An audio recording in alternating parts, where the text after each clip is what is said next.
प्यारे बच्चों, आप सभी का इस ई क्लास में हार्दिक अभिनंदन है, स्वागत है।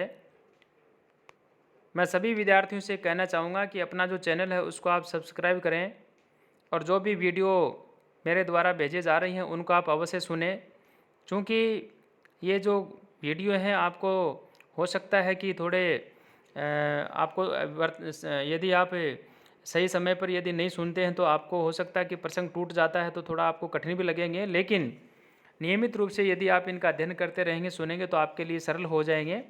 तो इसी प्रसंग के अंदर जो है नीति शतकम के अंदर परोपकार पद्धति जो है उसका अध्ययन करने के पश्चात अब हम धैर्य प्रशंसा है उसका अध्ययन कर रहे हैं।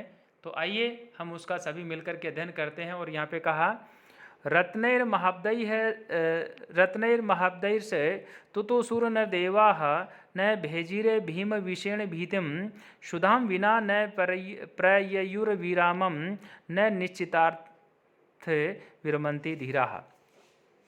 देवा महाब्दय रत्नई न तुतुषु भीम विषेण भीतम न भेजिरे सुधाम विना विरामम न प्रयुः धीरा निश्चितार्थात् न विरमंती।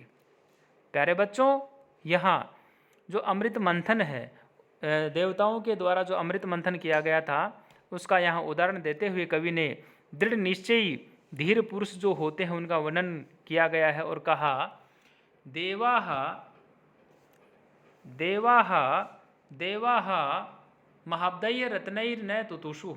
देवता समुद्र के रत्न जो हो हैं उनको पाकर ही संतुष्ट नहीं हो गए थे।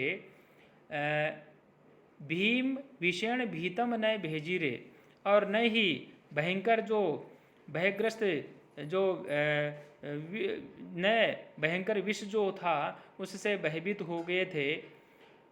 सुधाम विना विरामम न प्रयुः, अमृत को प्राप्त किए बिना वे समुद्र मंथन जो है उसे वो रुके नहीं।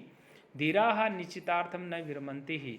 प्यारे बच्चों, इस प्रकार से धैर्यशाली जो पुरुष होते हैं, धीर पुरुष जो होते हैं, कभी भी अपने निश्चित लक्ष्य को बिना प्राप्त किए हुए बीच के अंदर वो नहीं रुकते हैं। यही बात जो है इस पद्य के अंदर कही गई है।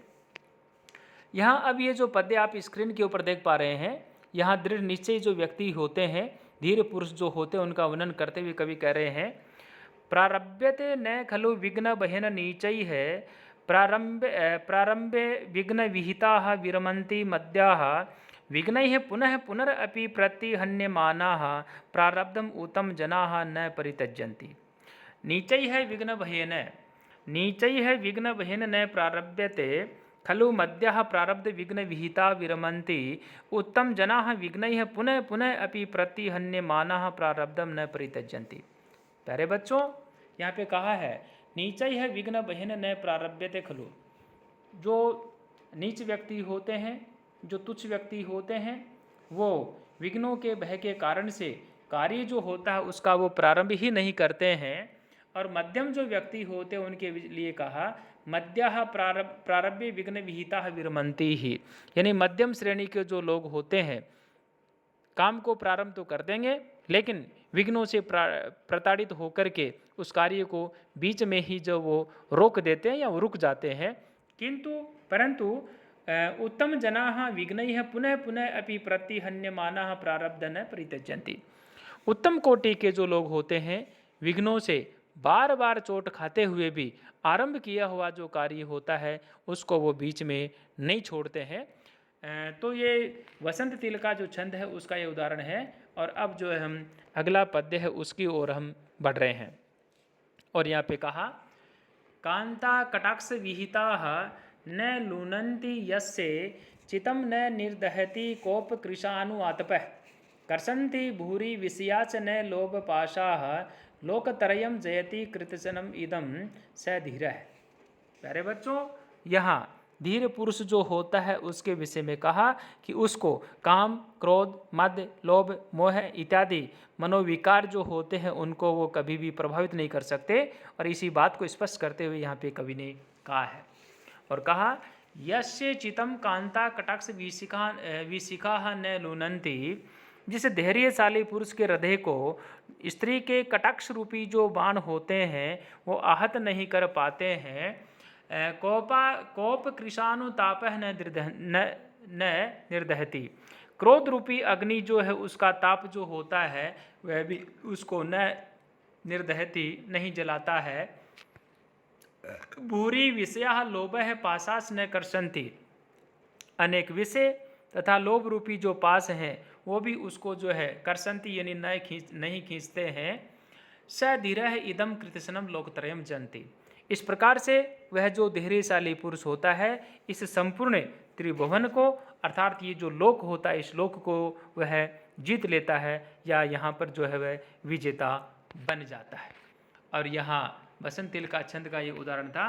और आगे इस पद्य के अंदर कहा क्वचित पृथ्वी शय्य है, क्वचित पृथ्वी शय्य है, क्वचित अपि च पर्यंकम शयन है, क्वचित शाकाहारी क्वचित अपि च शाल्योदनम रुचि, क्वचित कंठाधारी क्वचित अपि च दिव्यांबरधरो, मनस्वी कार्यार्थी न गणयति दुखम न च सुखम। यहाँ पर भी जो मनस्वी व्यक्ति होते हैं वो न तो सुख की परवाह करते हैं न दुख की परवाह करते हैं। इसी बात को स्पष्ट करते हुए कवि ने कहा क्वचित पृथ्वी शय्य है, यानी कहीं कहीं स्वाभिमानी व्यक्ति होते हैं, मनस्वी व्यक्ति होते हैं, वो पृथ्वी पर ही शयन कर लेते हैं। क्वचित शाकाहारी और कहीं कहीं क्वचित पृथ्वी शय्य है, क्वचित अपि पर्यंकम शयन है, और कहीं कहीं यदि सोने के लिए पलंग मिल जाता है उस पर भी सो जाते शयन है। क्वचित शाकाहारी क्वचित अपि शाल्योदनम रुचि, यानी कहीं कहीं जो शाक सब्जी जो होती है साधारण जो भोजन होता है उसको खा कर के भी जो है उसका वो अपना गुजारा कर लेते हैं। तो कहीं कहीं बढ़िया यदि उनको यदि उनको चावल भात इत्यादि मिल जाता है उसमें भी जो है वो रुचि रखते हैं। क्वचित कंठाधारी क्वचित अपि दिव्यांबरधर है, कहीं कहीं कंठाधारी बन जाते हैं और कहीं कहीं सुंदर वस्त्र जो होते हैं उनको भी वो धारण कर लेते हैं। मनस्वी न दुखम गणयति न च सुखम। ये इस प्रकार से अपना जो कार्य होता है उसको सिद्ध करने के अंदर वो तत्पर रहते हैं, परंतु स्वाभिमानी जो व्यक्ति होते हैं वो कभी भी न तो दुख की परवाह करते हैं न कभी भी जो है वो सुख की परवाह करते हैं। आगे आया निंदन्तु नीति निपुणाः यदि वा स्तुवन्तु लक्ष्मी ही समाविशतु गच्छतु वा यथेष्टम अद्येव वा मरणम अस्तु युगांतरे वा न्यायात पतः प्रविचलन्ति पदम न धीरा। यहाँ पर भी धीर पुरुष जो होते हैं उनका एक निश्चित सिद्धांत होता है। उस सिद्धांत के विषय में कहा कि वो दृढ़ व्यक्ति होते हैं और उनका वो पालन करते हैं। यही बात यहाँ पे कही। नीति निपुणः निदन्तु यदि वा स्तुवन्तु, यानी वो कह रहे हैं नीति निपुणः निदन्तु यदि वा स्तुवन्तु। चाहे नीति कुशल जो लोग होते हैं यानी स्वाभिमानी जो लोग होते हैं उनके लिए कहा, चाहे नीति कुशल लोग जो हैं निंदा करें अथवा जो है उनकी स्तुवन्तु यानी उनकी तारीफ करें। लक्ष्मी ही समावेशतु वा यथेष्टम गच्छतु। लक्ष्मी जो है चाहे उनको प्राप्त हो जाए या अपनी इच्छा के अनुसार कहीं चली जाए। अद्य एव मरणम व अस्तु युगांतरे वा, भले ही उनकी आज ही मृत्यु हो जाए या युगांतर में उनकी मृत्यु हो, किंतु धैर्य व्यक्ति शाली जो व्यक्ति होते हैं, धीर गंभीर जो व्यक्ति होते हैं उनके विषय में कहा धीरा न्यायात पथ है पदम न परविचरन्ति। यानी धीर व्यक्ति जो होते हैं न्यायोचित जो मार्ग होता है उससे एक कदम भी जो है वो आगे नहीं बढ़ते हैं, अर्थात जो भी होता है उसका वो अनुसरण करते हैं। आगे कहा कदार्थितस्य अपि ही धैर्यवृत्तेः न शक्यते धैर्य गुणः प्रमार्ष्टुम अधोमुखस्य अपि कृतस्य वह्नेः न अधः शिखा यान्ति कदाचिदेव। प्यारे बच्चों, यहाँ जो हमारा प्रसंग चल रहा है इसके अंदर यही बात कही गई है कि जो धीर पुरुष जो होते हैं वो कभी भी अपनी धीरता जो होती है उसको छोड़ते नहीं हैं और हर परिस्थिति के अंदर जो है, हर स्थिति के अंदर जो है उसको बना करके रखते हैं। यही बात यहाँ पे कही और कहा कदार्थितस्य अपि धैर्यवृत्तेः धैर्य गुणः प्रमार्ष्टुम नहीं शक्यते। यानी पीड़ित करने पर भी धीर पुरुष जो होते हैं अपना धैर्यत्व जो गुण होता है उसको वो नष्ट नहीं होने देते हैं, अर्थात वो बनाए रखते हैं। और आगे कहा अधोमुखस्य कृतस्य अपि वन्य शिखा कदाचित एव अधः न यान्ति। उदाहरण यहाँ पे दिया है कि यदि आग का मुख नीचे की ओर कर दिया जाए तो भी उसकी लपटें कभी भी नीचे की ओर नहीं जाती हैं, वो हमेशा या सदैव ऊपर की ओर ही जो है उनकी लपटें जो होती हैं वो उड़ती रहती है। वरम श्रृंगोत्संगात गुरु शिखरिण है क्वापि विषमे पतित्वायम काय कठिन दृश्यंत विगलित है। वरम न्यस्ते हस्त है फणिपति मुखे तीक्ष्ण दशने वरम वहनो पातस्त तद अपि न कृत है शील विलय। यहाँ पर मृत्यु का खतरा उपस्थित होने पर भी सदाचार जो होता है उसको यहाँ जो है न त्यागने के लिए यहाँ पे जो है कवि ने कहा है, यानी सदाचार का परित्याग जो वह नहीं करना चाहिए, यही बात यहाँ पे कही है। और कहा अयम काय है गुरु शिखिर्ण है श्रृंगोत संगात क्व अपि विषमे कठिन दृश्य दंते पतित्वा विगलंती वरम। यानी यह जो शरीर है चाहे ऊंचे पर्वत के शिखर से जो है गुरु शिखिर्ण है, यानी ऊंचा जो पर्वत होता है उसकी शिखर से चोटी से जो है कहीं श्रृंगोत संगात है विषम पत्थरों के बीच के अंदर जो विषम में कठिन दृश्य दंते हैं बीच में गिर करके जो नष्ट हो जाए तो भी जो है वरम अच्छा है। तीक्ष्ण दशने फणिपत मुखे है हस्त है न्यस्ते, यानी तीक्ष्ण विषैले दांतों वाला जो सर्प होता है उसके मुख में जो है हाथ रख दिया जाए तो भी जो वरम अच्छा है। वह नो पात है वरम अपि किंतु शील विलय कृत है चेतन वरम। अग्नि में गिर जाना भी अच्छा है किंतु अपने शील का परित्याग कर देना जो है वह अच्छा नहीं है। और अगला जो पद्य है उस पद्य के अंदर कहा वह निर्तस्य जलायते जल निधि ही कुल्यायते तत्क्षणम मेरु स्वल्प शिल्यायते मृगपति ही सद्य कुरंगायते व्यालो माल्य गुण्यायते विषरस पीयूष वर्षायते यस्या अंगे अखिल लोक वल्लभ तरम शीलम समुनलीयते तस्य पुरुषस्य वह्नि जलायते। यानी उस व्यक्ति के लिए अग्नि जो होती है वह जल के समान शीतल बन जाती है। जल निधि ही तत्क्षणम कुल्यायते, जो महासागर होता है समुद्र जो होता है वह भी क्षण भर में छोटी नदी के समान जो है आसानी से जो है तैरने योग्य बन जाता है। मेरुः स्वल्प शिलायते, और सुमेरु जो पर्वत होता है वह भी छोटी शिला के समान जो है वह बन जाता है हो जाता है।